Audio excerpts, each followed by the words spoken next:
bien bonjour à tous et bienvenue dans cette nouvelle vidéo où nous ferons brièvement le tour de la faune et de la flore aux alentours d'une tourbière.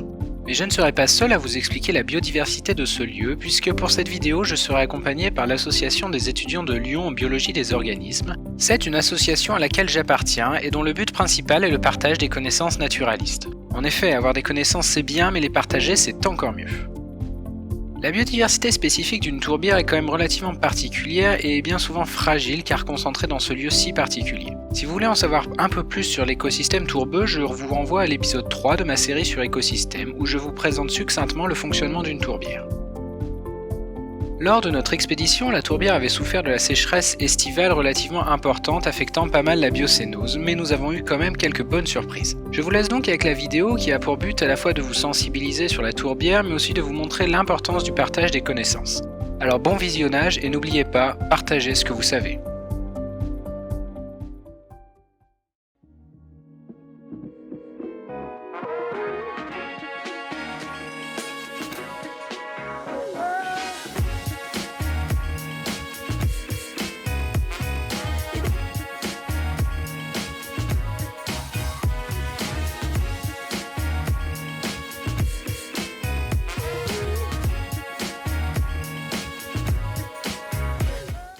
Ça, c'est qu'on dirait presque des trompettes.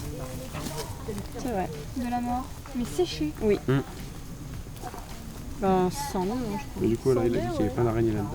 Alors, soit tu les connais par cœur, ça va vite, soit tu les connais pas. Et dans ce cas-là, tu galères dans un guide. C'est ça.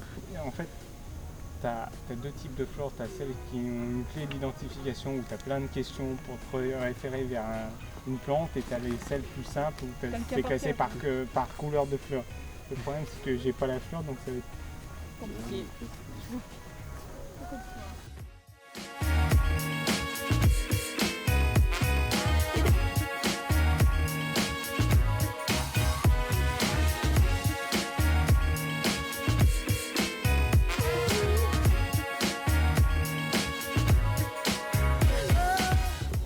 Donc on a abandonné ces milieux et pour avoir plus de terrain pour l'agriculture, on a séché des tourbières. Des tourbières qui restaient, vu que c'est des milieux relativement pauvres, se sont fait polluer par les engrais chimiques. Donc résultat, ça a complètement déstabilisé le milieu. Et vu que finalement le ruissellement des engrais, ça a enrichi le milieu, où finalement des plantes plus grandes comme des arbres ont pu s'installer. Et le deuxième facteur, c'est que l'agriculture, ça demande de l'eau. Et donc on a drainé des tourbières pour pouvoir arroser les cultures. Et donc ça a séché ces milieux et donc ça a entraîné leur disparition. Par exemple, là on est à 200 mètres d'altitude, des bouleaux sauvages, t'en trouves pas à cette altitude. Tu vas plutôt en avoir en montagne ou sur les plateaux d'altitude. Ils ne supportent pas les fortes chaleurs et la sécheresse. Les pays scandinaves, ils ont retrouvé des sépultures dans les tourbières et quand ils ont déterré la momie, la personne le mec s'est relevé, il a marché. Mais ça a conservé tous les tissus. Les cheveux, les cheveux, tu vois, le visage était entièrement conservé, tu avais toutes ces rides, les marques de la peau, même la couleur des cheveux. Ouais, Parce que c'est acide en fait par terre, ça. Ouais, et ça bloque toute décomposition. D'accord. On parle d'acide relativement acide. Tu vois. Oui, ok, d'accord. Tu mets ton doigt dans le sol, il va pas. Non, oui. Non, tu vas pas te dissoudre, mais. D'accord, ok.